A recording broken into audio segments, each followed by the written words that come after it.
Let's continue our lesson number 1, topic land. In the last lecture, we have discussed about how the layers of plants are formed. Let us revise it again. That is, the first layer of land is the humus, which means that it is made up with the remains of plants and animals. Then the second one is the soil, then the immature soil.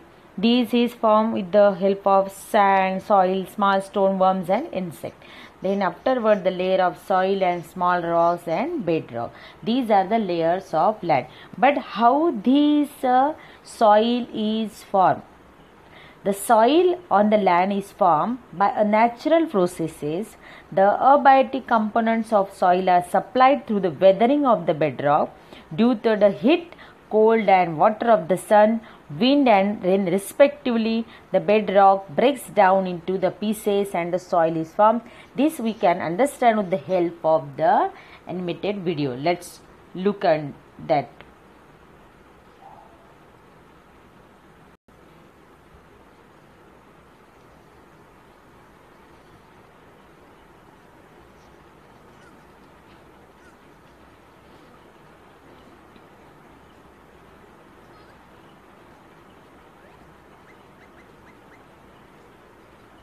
The small worms from the soil is coming out and some will enter the pants of this little boy and tickling to him.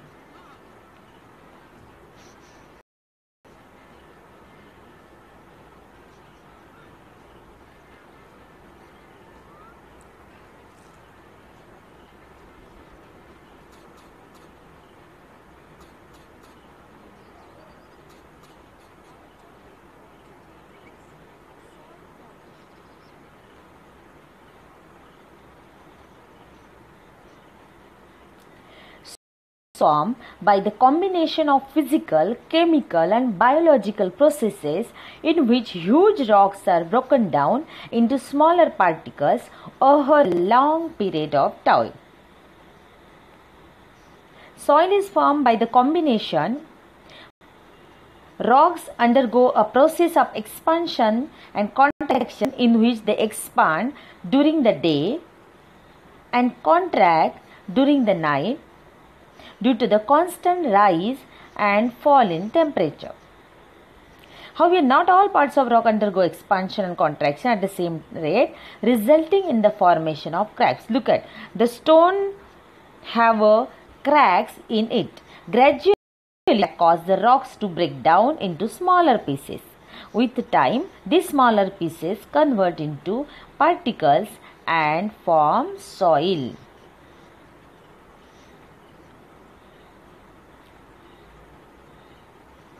Now, how this soil is formed with the help of water. Water plays an important role in soil formation.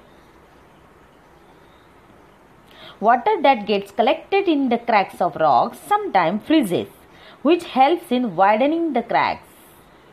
Water that gets collected in the cracks of rocks sometimes break down the rock, and flowing river water helps in the wearing down of rocks over time, which results in the formation of soil.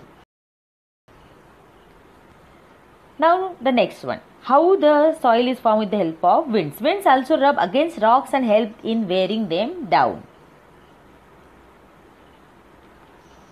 Some living organisms like lichens that grow on rock surfaces release certain substances that cause rock surface to powder down and form a thin layer of soil.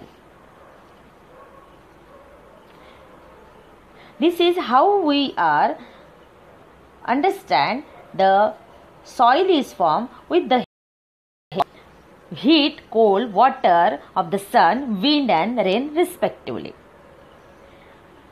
The process of soil formation is slow and continuous. It takes about thousands of years for a 2.5 cm thick layer of mature soil to form. Now then come to the next point. Soil can get destroyed in a short period due to floods, storms and human activity such as mining.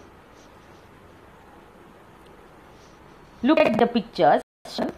such as the minings.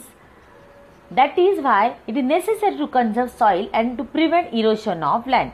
There is somewhere is the flood, some is there is a mining, some is there is a and many other human for activities such as deforestation which affect the soil erosion. Now the best remedy for this is to increase the green cover of the land, which erosion of the land is reduced if grass, trees and bushes are grown on it. Look at how we can prevent the soil erosion by planting the trees at the side of the mountains in the first picture, again making a bunds at the at the hillsides that will seep the water in it and prevent the soil erosion.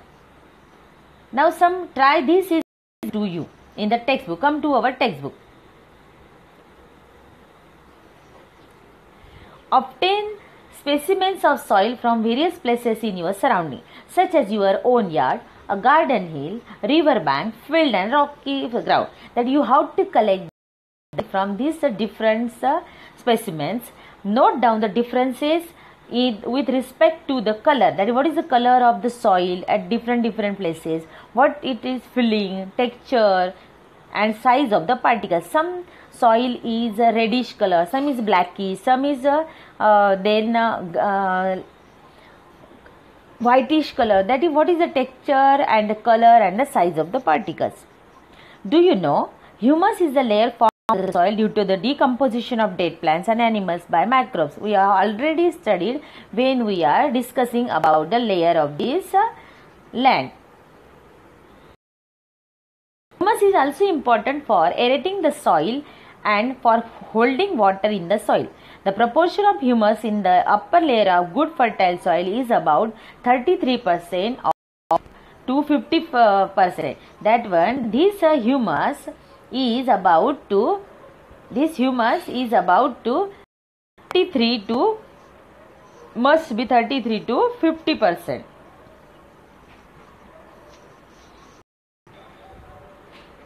33% to 50%.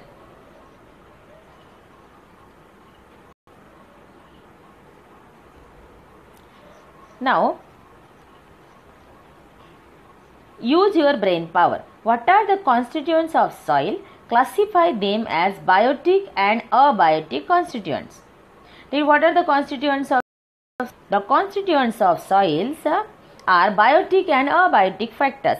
The particle of soil, sand, rock and stone etc. are the abiotic constituents of the soil. The biotic constituents are microbes, bacteria, unicellular protozoans and algae, small insects like ants and termites, worms, centipedes and millipedes. Centipedes and millipedes mean smallest worms and insects and earthworm etc.